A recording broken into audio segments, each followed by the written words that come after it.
அஸ்ஸலாமு அலைக்கும் வரஹ்மத்துல்லாஹி தஆலா வபரகாத்துஹு. அல்ஹம்துலில்லா. நான் உங்களுக்கு ஒரு குட்டி கதை சொல்கிறேன். இந்த கதை வந்து எங்கள் மாமியார் எனக்காக சொன்னது. எங்கள் மாமியார் அந்த காலத்து மனுஷி, நானே அந்த காலத்து மனுஷி. அப்போ எங்கள் மாமியார் எந்த காலத்து மனுஷின்னு யோசிச்சு பார்த்துக்கோங்க. அவங்க எனக்கு ஒரு கதை சொன்னாங்க. ஒரு மருமக இருந்தாலாம். அந்த மருமகளை மாமியார் ரொம்ப கொடுமைப்படுத்திக்கிட்டே இருந்தாங்களாம். அப்போ அந்த மாமியார் என்ன செஞ்சாங்களாம், நான் வெளியே போயிட்டு வரேன், சாப்பாடு ஆக்கி வையின்னாங்களாம். சரிம்மா அரிசி கொடுங்கன்னு கேட்டதுக்கு ரெண்டு அரிசி கொடுத்தாங்களாம். ரெண்டு அரிசி, எண்ணிக்கையில் 2 அரிசி கொடுத்துட்டு போய் சமைச்சு வையின்னு சொல்லிட்டு போயிட்டாங்களாம். அந்த பொண்ணு அழுதுகிட்டே இது எப்படி சமைக்கிறதுன்னு சொல்லி அழுதுகிட்டே கழுவி பானையில் போட்டாலாம். போடும்போது அந்த ஒரு அரிசி அப்படியே கீழே விழுந்துருச்சான். ஒரு அரிசி மட்டும் உள்ளே இருக்க தண்ணியில் கொதிச்சிட்டு இருக்கான்.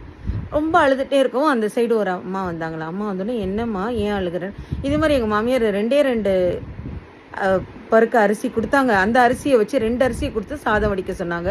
நான் என்ன செய்யறதுன்னு தெரியாமல் அழுதுட்ருக்கேன். கவலைப்படாதம்மா, அந்த கீழே விழுந்திருக்குல்ல அந்த அரிசி எடுத்து பிஸ்மில்லான்னு சொல்லி அந்த தண்ணியில் போடுமா அப்படின்னு சொன்னாங்களாம். சொன்னோன்னே அவங்க கழுவி அதை தண்ணியில் போட்ட உடனே மூடி வச்சுட்டாங்களாம். திறந்து பார்த்தா கொஞ்ச நேரத்தில் சட்டி ஃபுல்லும் சாதம் இருந்ததுதான். அதுதான் நான் என்ன சொல்கிறேன்னா, பிஸ்மில்லான்னு சொன்ன ஒரு வார்த்தையாலையும் அவங்க நம்பிக்கையாலையும் அல்லாஹ் உதவுனதுனாலையும் நமக்கு அந்த 2 அரிசியாக சட்டி நிறைய சாதம் வந்துருச்சு. அவங்க மாமியார் வந்து பார்த்தாங்களாம். பார்த்துட்டு ரொம்ப சந்தோஷப்பட்டாங்களாம். அன்னையிலேருந்து அவங்க அந்த கொடுமைப்படுத்துறத நிப்பாட்டிட்டாங்களாம்.